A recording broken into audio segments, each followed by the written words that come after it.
자, 이제 교재는 10페이지를 펴주시면 되는데 문제는 풀지 말자. 문제 풀지 말고 내가 바로 정답을 보여줄게. 그 이유가 있어. 일단 정답은 2번이 맞아. 2번인데 이게 당시에 이게 수능 문제거든. 이게 당시 이의제기가 굉장히 많이 이제 발생했던 그러한 문제야. 근데 그 이유가 뭐냐면 봐봐. 내가 지금 하이라이트 친 부분 있지? 보이지? 노란 색깔로. 그걸 같이 읽어보자. 흡수층에 충분한 에너지를 가진 광자가 입사되면 어떻게 된다고? 전자와 양공쌍이 생성될 수 있대. 근데 윗글의 내용과 일치하지 않은 것은? 이라고 물었을 때 에벌렌치 광다이오드의 흡수층에서 전자 양공쌍이 발생하려면 광자가 입사되어야 한다. 즉 광자가 입사되면 에벌렌치 광다이오드의 흡수층에서 전자 양공쌍이 발생할 수 있다라는 거잖아. 그러니까 정답은 2번이 맞는데 학생들의 이의제기, 그 당시 이의제기는 뭐였냐면 이걸 봐봐. 학생들의 논리를 내가 이제 이분법적 구조 되게 좋아하지. 봐봐. 이걸 좀 주목해보자. 흡수층에 충분한 에너지를 가진 광자가 입사되어야 된다고. 즉 여기에 입사되는 에너지는 충분하셔야 된다고. 그러면 반대 사이드에는 충분하지 않은 에너지가 있겠지, 그치? 그렇겠지? 학생들도 이렇게 생각했으니까 이 얘기를 할 거 아니야. 봐봐. 근데 봐봐. 충분한 에너지와 충분하지 않은 에너지. 그러면 선지에서는 봐봐. 지문에서는 흡수층에 충분한 에너지를 가진 광자가 입사돼야 전자양공쌍이 생성이 돼요. 즉 얘가 있을 때 비로소 전자양공쌍이 생성 가능합니다 라는 거를 지금 학생들은 지문에 있는 걸 가지고 그대로 이야기를 했어. 그러면 문제가 되는 건 이거잖아. 2번의 표현을 빌려서 얘는요 지금 전자양공쌍이 생성된다고 단정할 수는 없지 않나요? 라고 이의제기를 한 거지. 이해가 돼? 충분한 에너지를 가져야 된다며. 그런 얘기 안 했잖아. 타당해 보이지? 그치? 근데 결론을 좀 얘기해 줄게. 이거는 이의제기가 최초로, 처음이자 마지막으로 평가원과 서울행정법원까지 동시에는 아니지만 둘 다 입장을 밝힌 그러한 사건이다. 어마어마한 사건이라는 거야. 그러면 여기서 이 두 기관은 학생들의 편을 들어줬을까? 아니야. 문제 없음? 즉 학생들이 이렇게 주장을 한 걸 가지고 이 두 기관은 이거 한 거야. 뻑큐 먹어. 조까. 너무 상스러웠나? 미안. 어쨌든 이런 건데 우리 챕터의 소제목이 뭐였지? 정답만큼은 상식적으로 접근하고 확실한 태도로 좀 찍었으면 좋겠다 라는 의미를 내포하는 거잖아. 봐봐. 평가원이 문제없다고 얘기한 근거는 존나 많아. 개 길어. 너무 길어. 우선 첫 번째 이의제기는 타당하지 않고 두 번째, 세 번째도 있는데 내가 말하고 싶은 거는 지금 법원이 다 이야기를 해줬어. 같이 볼까? 법원의 판결. 해당 문항에서 같이 읽어보자. 해당 문항에서 제시문 중 직접적으로 관련된 부분만을, 그러니까 심지어 직접적으로 관련된 부분만을 단편적으로 따로 떼어내서 형식 논리적인 일치 여부를 판단하는 게 아니라, 즉 관련된 부분 뭐야? 광자의 충분한 에너지를 단편적으로 떼놓고 형식 논리적인 일치 불일치를 따지고 들어가는 게 아니라 뭐라고? 전체 문맥을 통해서 일치 여부를 판단하는 것이 타당하다 라고 이야기를 했잖아. 지금 이렇게 얘기하는 것도 되게 논리 타당해 보이기는 해. 실제로 이렇게 얘기하는 것도 맞지. 근데 봐봐. 지금 전체 문맥을 통해서 일치 여부를 판단하라고 했잖아, 고등법원이. 그리고 평가원도 이렇게 봐봐. 이러이러한 예를 들어서 광자의 입사가 에벌렌치 광자요대의 작동에 필요한 조건임을 얘기할 수 있고, 개세게 말하네. 봐봐.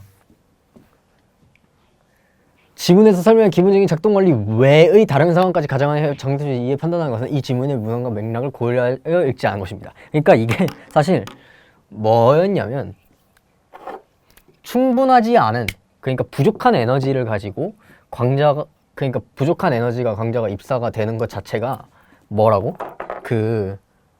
색깔을 그냥 이걸로 하자. 사실 이게 공학적으로도 말이 안 되거든. 근데 당시에 이의 제기할 때 여기까지만 딱 이 초록색만 가리고 봤을 때는 그래도 괜찮아 보여. 일면 타당해 보여. 근데 공학적인 지식까지 들고 와서 이제 학생들이 막 과학기술적으로는 이게 불가능합니다. 정답이 지금 복수정답으로 인정해야 돼요. 이의 제기합니다. 막 이러면서 막 떠들어대는 거야. 그러니까 평가원이 빡쳐가지고, 야, 작동 원리 외에 다른 상황까지 가정해서 쳐 읽지 마. 네가 알고 있는 걸로 하지 말고 쓰여져 있는 지문의 문항의 맥락을 고려해서 읽어. 그러니까 이게 하등 중요하지가 않으시다고요. 이것까지도 중요한 게 아니라고. 알아들어? 그러니까 우리는 외부 지식을 가지고 문제를 푸는, 그러니까 약간 이런 건 있지. 저 물리하는데요, 생명과학 하는데요 하면 글을 읽는 데는 좀 도움이 되겠지만 이 써져 있는 글을 그대로를 읽어야 되지, 그 글 이외의 사실을 가지고 지문의 내용이 오류니 어쩌니 이렇게 따지는 거는 평가원한테 아무런 의미가 없다는 거야. 그래서 확실한 태도로 판단을 한다는 것은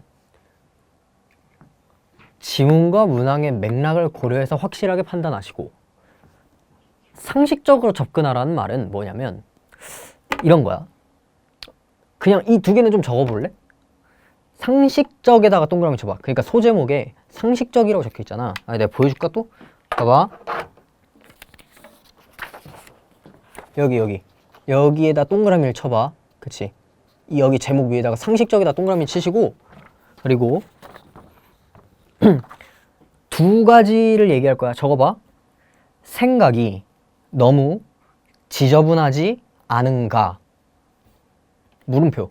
생각이 너무 지저분하지 않나? 를 첫 번째로 고민하시고, 두 번째, 나의 시간을 낭비하고 있지 않나? 이렇게 적어. 그러니까 생각 지저분하지. 물론 이건 지저분하지 않을 수도 있어. 근데 다음 지문에서 볼 건 꽤나 생각이 지저분하거든? 근데 여기에서의 포인트는 뭐였어? 시간을 너무 지금 낭비하고 있는 거 아니야? 그치? 우리가 상식적으로 접근하자는 거는 두 가지의 행동 강령이 있는 거야. 생각이 너무 지저분하고 딥해져.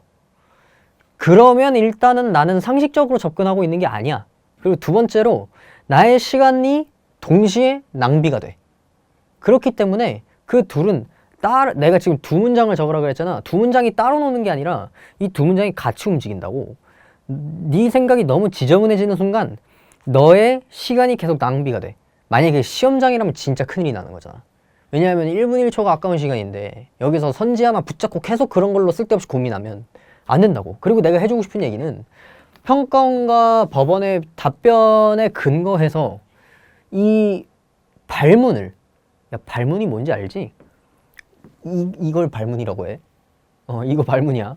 발문을 다시 한번 해석해보자. 윗글의 내용. 야, 너희들도 밑줄 쳐봐. 윗글의 내용이라고. 윗글의 내용과 일치하는 걸 발음이 많이 꼬인다? 일치하는 걸 찾으래. 그러면 봐봐. 윗글의 내용. 그러면 이거 말고 내가 옆에다가 전체 지문을 실어줬잖아. 그걸 다 읽으면 사실 봐봐. 이게 아니고요. 그리고 이런 과정 아니고요. 그리고 사용 가능하지 않고요. 그리고 마지막으로 양의 전극으로 이동하는 게 아니에요 라는 게 어떻게 된다고? 명확히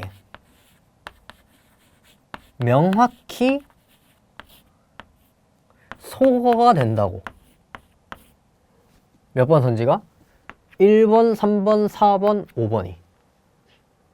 응? 그러면 우리는 지금 공학적 사실이 뭐 어쩌고 저쩌고를 지금 얘기하고 있는 것도 배제시키고 이야기를 해도 일면타당한 주장이긴 하지만 명확하게 이것들이 1, 3, 4, 5가 소거가 되면 이런 거 고민을 해야 되나? 할 필요가 없지. 그러니까 전체 지문을 통해서 전체 지문에 특히 전체 지문의 맥락을 고려해서 아까 평가원도 그렇고 법원도 그렇고 공통적으로 하는 말이 맥락을 제대로 파악하셔서요.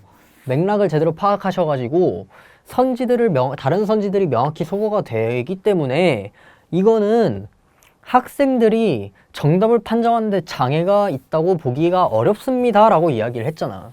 그러니까 우리는 생각이 너무 지저분하고 그것 때문에 자연스럽게 네 시간이 자꾸 낭비가 되는 느낌이 확실하게 들면 이런 거 하지 마. 명확하게 지워. 근데 만약에 명확하게 못 지우면요? 그건 실력 문제고 그건 이제 연습을 더 하셔야 되는 거지. 그니까 이런 거에 매몰되지 말자는 의미에서 내가 이런 걸 가져온 거야. 알겠지? 그리고 앞선 지문에서 독서론 지문 봤잖아.